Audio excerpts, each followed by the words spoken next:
Hello, I'm Carol Van Ornum of the Civil War Roundtable Congress, and today we have an interview with Mark Stoller of the Scottsdale Civil War Roundtable. Hello, Mark. Nice to have you. Hi, Carol. It's good to be here. Great. The Civil War Roundtable Congress created an initiative to interview roundtable leaders for the purpose of sharing their roundtable successes and challenges with the roundtable community. We also hope that you will be able to offer us some ideas and perspectives which will help others grow. So Mark, tell us a little bit about yourself, where you grew up, your schooling, your career, and how you got interested in the Civil War. Well, I grew up in Connecticut, and most of my life I've lived in various places on the East Coast before we moved to Scottsdale in 2017. I graduated from Boston College Law School. My career, my last 30 years was in the corporate world, worked for two large manufacturing companies. I was an environmental lawyer and then moved into managing environment and safety for the last company that I worked for. My interest in the Civil War really goes back quite a ways. My grandparents on both sides were immigrants, all coming between 1895 and 1910. And they raised their children, they raised us to really firmly believe that American history was our history. Didn't matter whether we had been here or not. And so I always heard about, my parents talked about American history. I read about American history. Specifically with the Civil War, I was 10 years old when the centennial happened. And so, there were I remember watching a TV show about Mosby's Rangers. I was, entranced by that. And then my dad took me to visit Gettysburg in 1962. My parents gave me books, one of which, probably the most influential, is this one. The Golden Book of American Heritage Book on the Civil War, which this copy I actually is not the original. I went out and found this a few years ago, and I used to look all the time at these graphs, these depictions of the battlefield. So I was fascinated by this from a young age. Now, once I started my working career, I always read history, including Civil War history, and I had visited a few battlefields, but I never took my first, I only took my first actual Civil War tour in 2012. And it was at Antietam. It's where I first met Ed Bars, which was quite an experience. But while I was on that tour, I ran into another person from Connecticut, and it turned out that he was the president of the Fairfield County Roundtable. Now, I didn't even know roundtables existed at that point. That was my first, becoming aware of their existence. And he invited me to attend a meeting, which I did. And not knowing, whether was it really going to be something I was going to be interested in. The speaker was Frank O'Reilly. He was speaking on Fredericksburg, and he was mesmerizing. And he stopped, and I said, "Where do I sign up?" It became a roundtable member. So, that's how I got involved. It also impressed upon me something I have found true throughout my experience at roundtables. Whatever else we do in terms of running them, in terms of trying to grow and maintain them, the most important element is you got to have good speakers. Everything else flows from that. It's even the topic is less important than having people who know how to tell a story and are engaging. So you moved to Scottsdale, and did you find that roundtable right away? What happened is we started spending a couple of winters out here. We had a condo. And when I came out, I went, well, I'm here in the winter. Let's see if they have a roundtable. So I actually just did a Google search and found the Scottsdale Roundtable, went over to a meeting. And this is in 2015. And I was just amazed. First of all, they were in this huge auditorium. They had a much larger group than we had in Connecticut. They had a whole greeting table and a book sale. It was just something on a whole different scale. So I joined the roundtable at that point. And so that's how I became aware of the roundtable. Okay. And was John Bamberl president then? Yes. Now I met John. So in 2017, we moved here on a full-time basis. And I was a member of the roundtable, and John put out a note to all of the members saying, hey, are people interested, anyone interested in being on an advisory committee? So, I raised my hand and got in touch with John, who turns out lives very close to where we are. And we got together for lunch. First time I met him. And out of that lunch, I ended up becoming the program chair for the roundtable, something I did not expect. And that was really around the beginning of 2018. He has a way of doing that. Really does. He is a very persuasive guy. So how long have you been the leader of the Scottsdale? Well, I did the program chair job for three years, and then John decided he wanted to remain on the board, but no longer be president. And other board members asked me to become the president. So I've been in this role for 4 years. Oh, okay, good. And what was your assessment of the roundtable when you took it over? Well, there were a lot of good things. I'd say the good thing is I knew I wasn't, having been on the board, that I wasn't in a situation where I had to recreate or reconstruct or revive a roundtable. Under John's leadership, we had nearly quadrupled our membership. We had a great atmosphere. When you walked in, there was the book sale and the speaker would be there, and we'd have displays sometimes by our members. We had a board in which everyone had a job. In other words, it's not a board then or now where you just show up for the meetings. We have to keep an organization of our size with over 300 members going and a lot of activities. Everybody has to be willing to pitch in. So I had an active board. I already knew most of the people on the board. We got along well personally. So organizationally, we were strong, and I needed to maintain that. We also had no trouble attracting speakers. I mean, I found this when I was the program chair. We made a point of treating our speakers well, and we had a reputation. So and there we were fine. We also had a strong relationship with the city of Scottsdale and the library. I mean, the library is our home. That's where we use the auditorium. We had terrific support from them. But the dominant theme when I did come in terms of assessment as president was dealing with COVID. So we had, when I was, it had been for the year before I became president, and then for even still, we're dealing with some of the repercussions of that. We had canceled our March, April, and May 2020 meetings. When we resumed in September, it was on Zoom, and we stayed on Zoom until end of 2021. We had survived, but our membership had dropped from nearly 400 to about 260 to 270 at the bottom.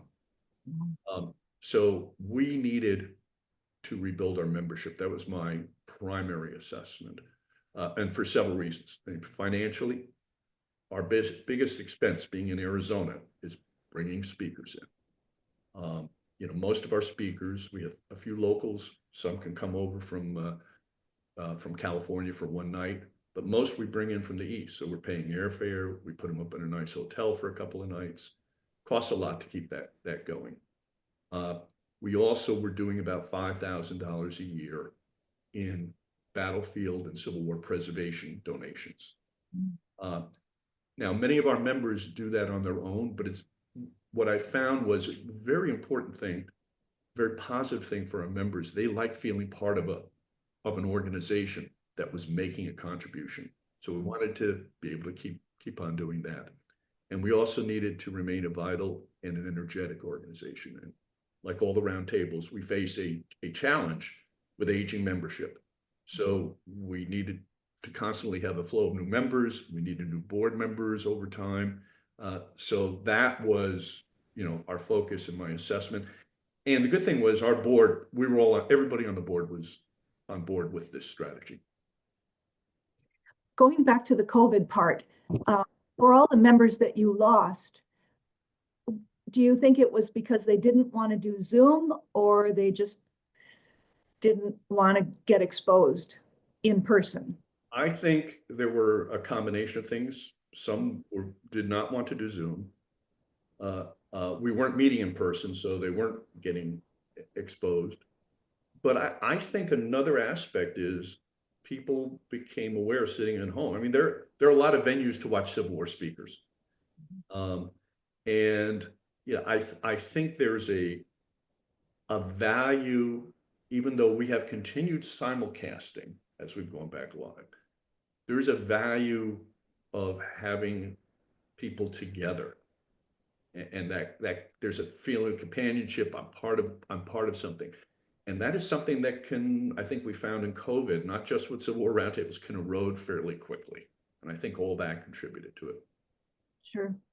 And there's nothing like an in-person speaker. Yeah, exactly. What has been your most shining or valuable moments or accomplishments? Well, I think, first of all, is we have rebounded. We're not back to where we were in membership, and we know that's a slow thing to do and accomplish. You know, the first couple of seasons, as we started back from COVID, we were in the high 290s in membership, but we thought it was important to set a goal. So we started last season. Our goal, which we announced publicly, was 404. That's over the next 4 seasons to reach 400 members. We ended last season at 329. We're at 325 as of right now for this season, which is very good. And let me explain a bit about our roundtable and how something, and maybe specific to Arizona and a few other areas. So we have a lot of seasonal people who come in. Members that we know will be members, but they'll show up in the January, February, March, April meetings and pay their dues at that point.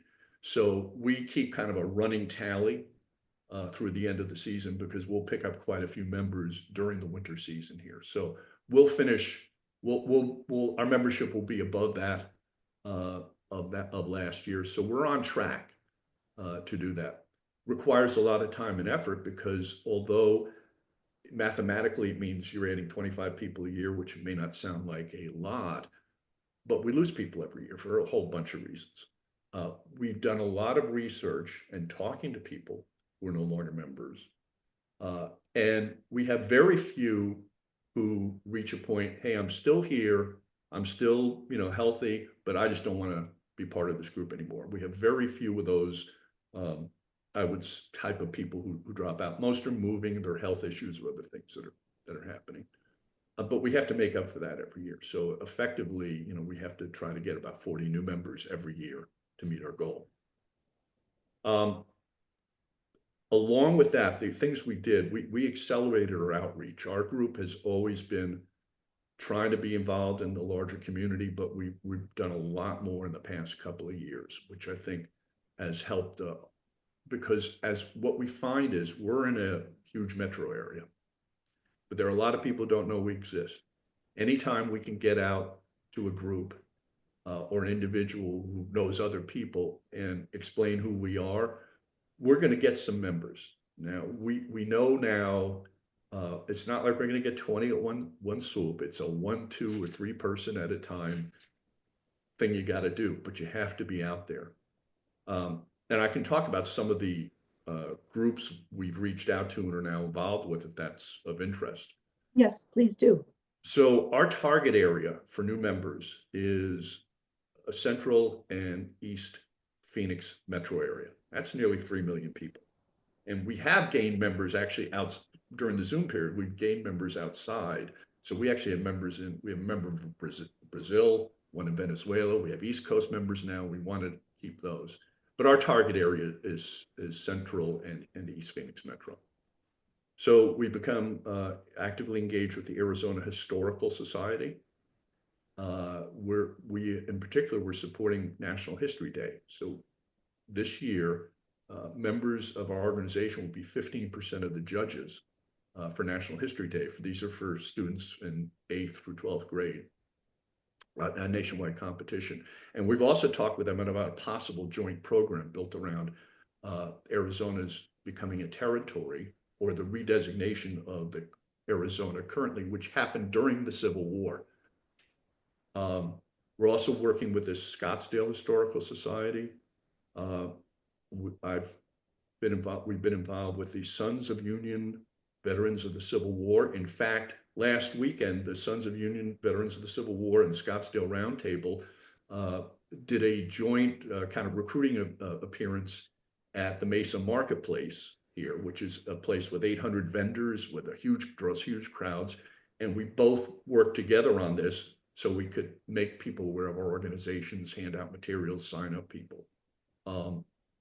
We had, for the first time last year, we became a presence at the Scottsdale Senior Expo. That's a one time a year event where people who essentially market to seniors can, have a table set up. About 2,000 people attend that. We made 200 contacts the day we were there.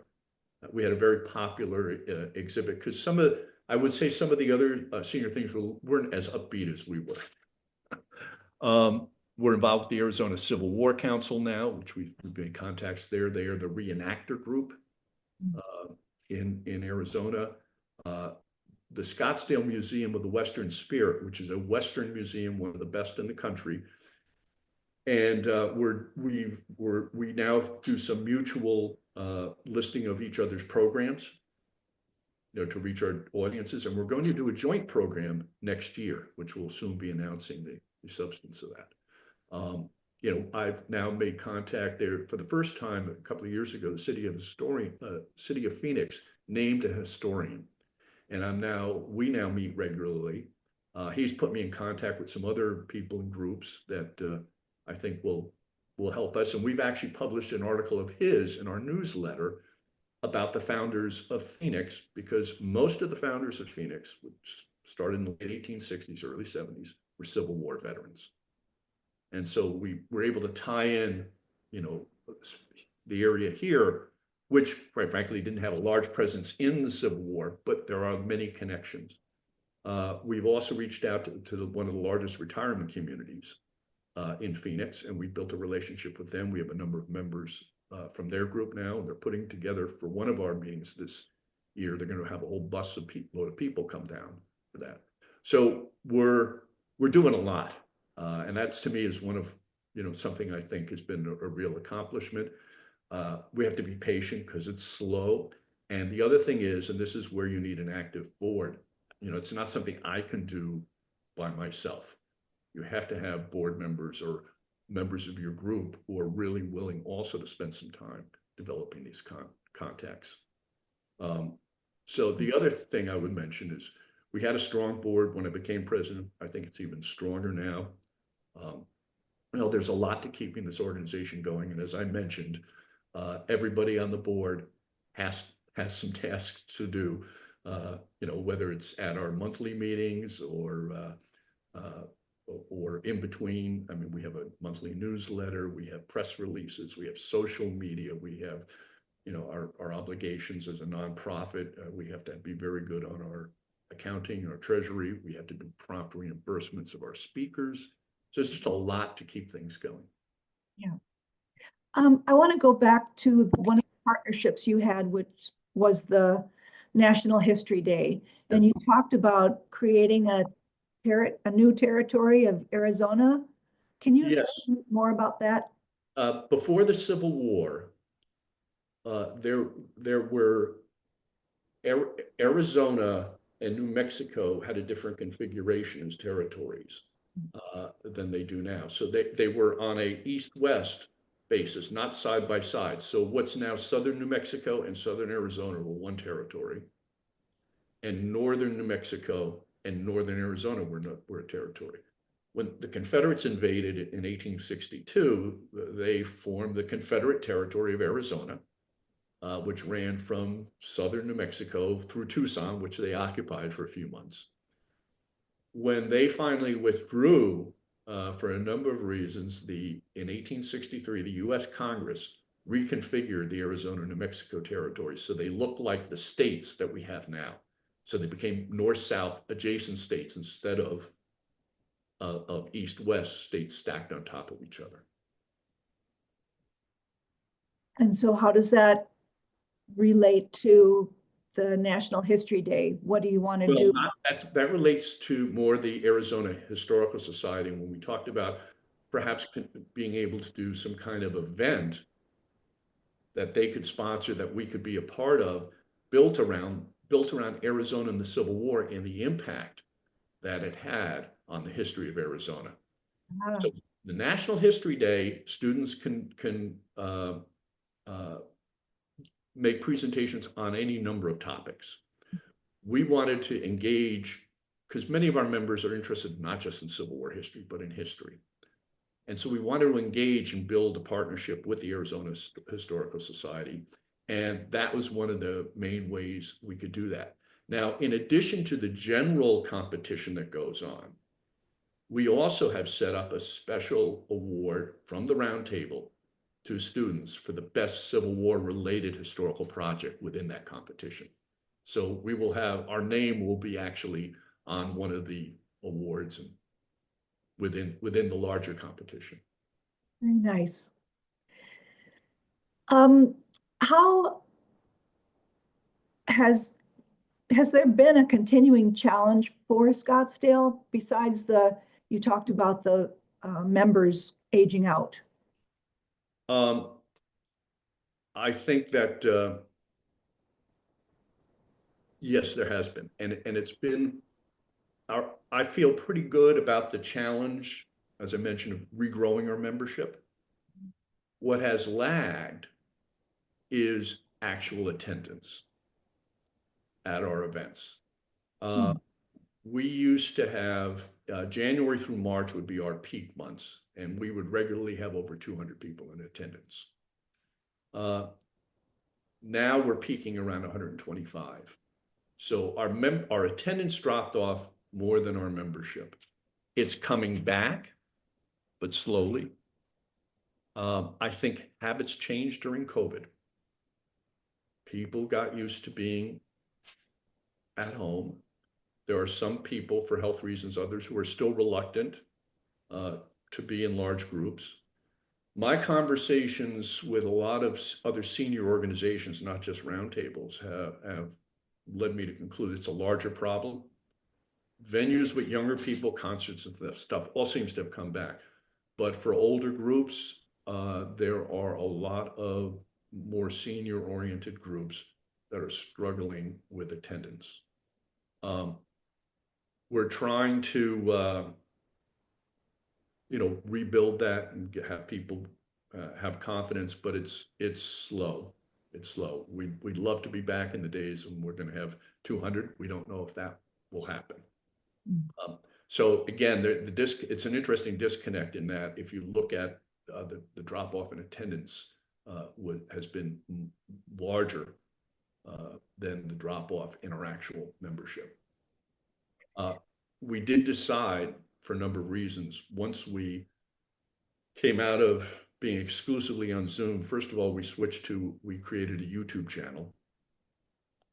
And so we simulcast on YouTube, and we will get 25 to 30 people on YouTube when our speakers are going. And one reason of that is that we now have remote members who don't attend in person, and we want to keep them. The second is, talking to a number of our members. We have members who do have health issues, who don't drive at night anymore. And we wanted to make sure we kept that available. Given the numbers and who signs on, we don't believe we're cannibalizing our overall membership. So we're going to be continuing with that. We also, by the way, we do a little bit of editing, and we put our speaker videos on our YouTube channel. And we've had a couple of our videos have had 25,000 views. It's interesting. Of course, they're Gettysburg related, and anything about Gettysburg tends to get more people, the ones that have had the largest number of views.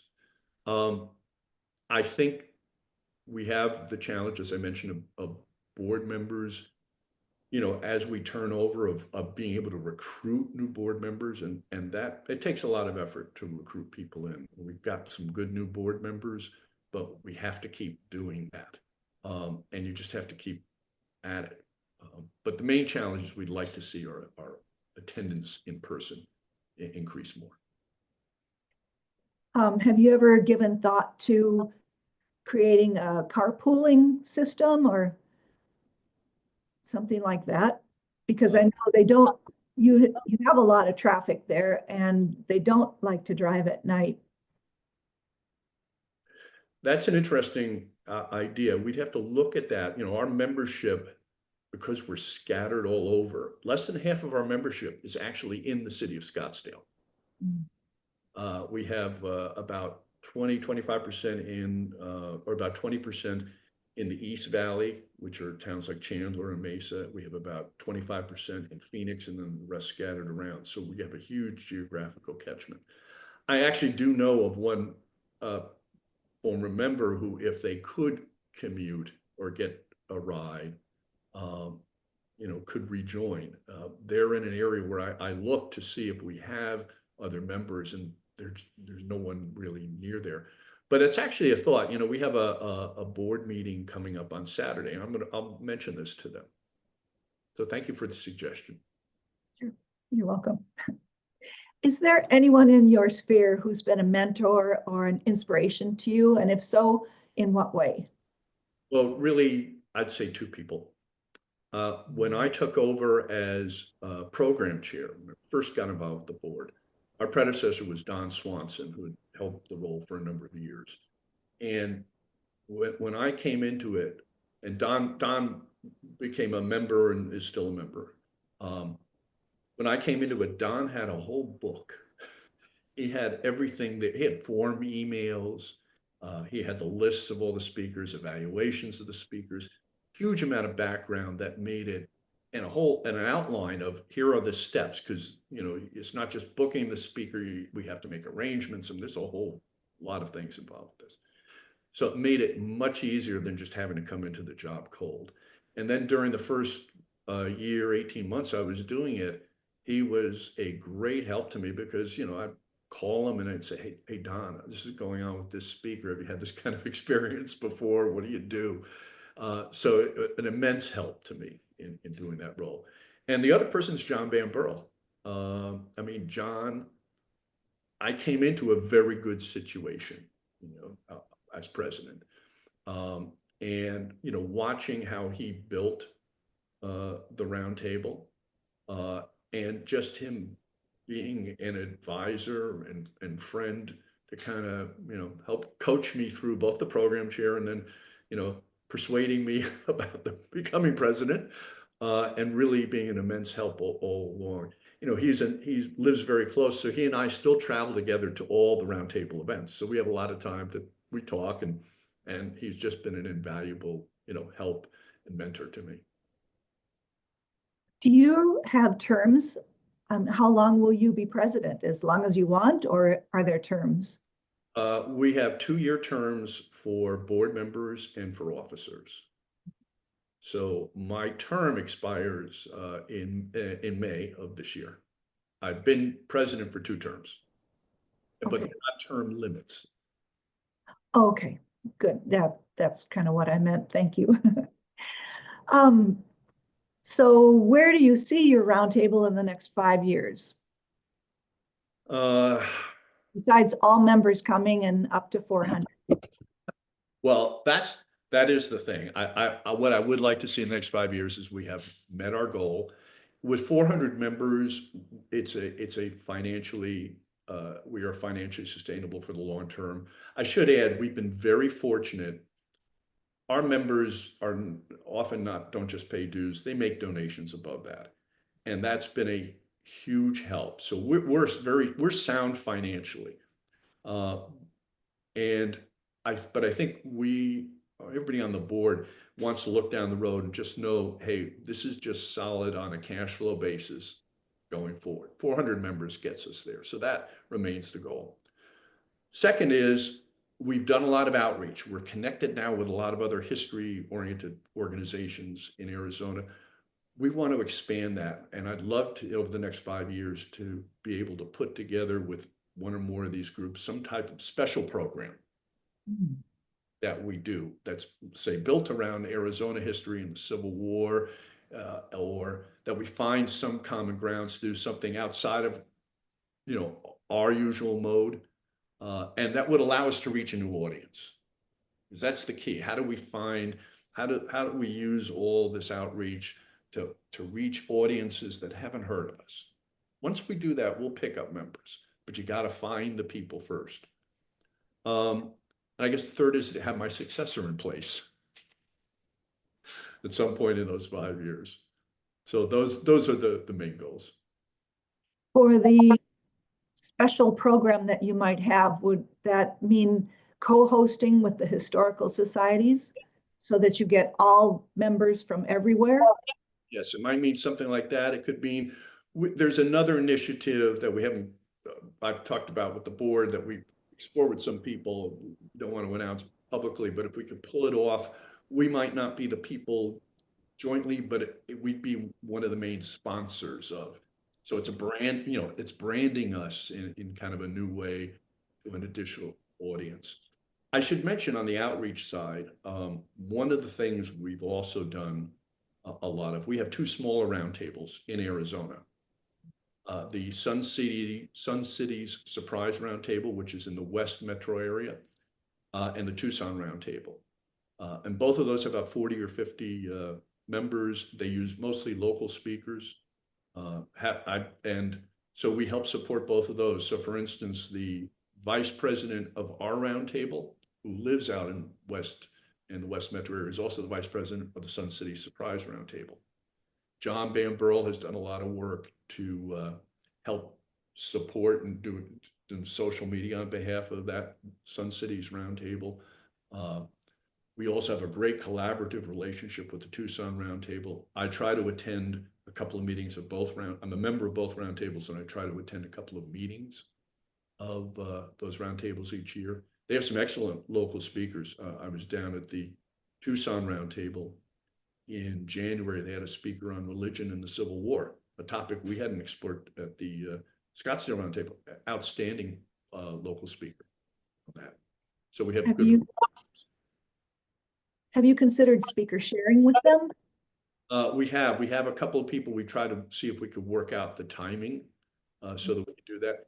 In fact, our member, who's the vice president of both our roundtable and Sun Cities Roundtable, has spoken at the Sun Cities Roundtable and at the Tucson Roundtable. Okay, but I'm thinking more like Curt Fields. Yeah, we're doing an event with the Museum of the West, a joint event with Curt next year. And we are going to be trying to see, because Curt will be out here for a few days, if he can do events at the other roundtables. That would be nice. Yeah, he's great. Have you considered, or do you have a sister roundtable? Well, we think of the Tucson and Sun Cities Roundtable as our sister roundtables. I mean, we try to think together as a group, and where we do spend a good deal of time working with both of the roundtables, and they're both doing well. It's great to see. I mean, they're both growing in members. As I mentioned, have some excellent speakers. So that's been our focus, is really making sure we all of their programs, we publish their schedules in our newsletter. We have promoted some of their events when they've been going on. So it's been a very good relationship. Great. And my final question is, have you looked at and considered doing the sustainability challenge that the Congress has offered? Well, we did that. Oh, you did? Sorry. I didn't know. And I just say, because I think it's an important topic, there are different ways. Sustainability has to be the essence of what we do. It's beyond any of our individual board member terms or officer terms. And so our focus, if you look at what we're doing for outreach, some of us may not be the members or be president if we hit 400 members, but we know what we have to do to make sure that there are further generations of roundtables, so that they remain vital. And one of the things that's made an impression on me in the past 4 years as president is you really need to think not just about your finding new members, but need to meet your existing members where they are. So for instance, in our case, we have some members who really like the collegial part of it. They like that hour before we start with the speaker, where we're out in what's called the Copper Gallery room, where we have our book sale and the speaker, maybe they're selling and signing books, and we've got our greeters table, maybe an exhibit, and people are chatting up and just enjoying it. We also have members who just, they want to come for the speaker, not for the social hour. Or they may come early because we show a video in the auditorium in the hour before, and they want to watch the video. And so it's important as we think about, making sure our members are satisfied, to understand, it's not all one, everybody has a love for the Civil War history, but how they want to get it and have that experience differs. And so we need to try to meet people on all sorts of different levels so they find what they want. And that's how you can draw a broader group in. And I think that's a key for sustainability. That's a good thought. Is there anything else that you want to share about your roundtable or your experience? I think it's just it's fun. I mean, we have, I've gotten to know a lot of our members, and and it's just a good group.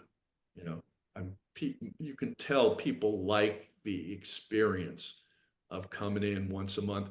I'd mentioned one of the other things we do, and it's a much smaller group. We have a history discussion group we run.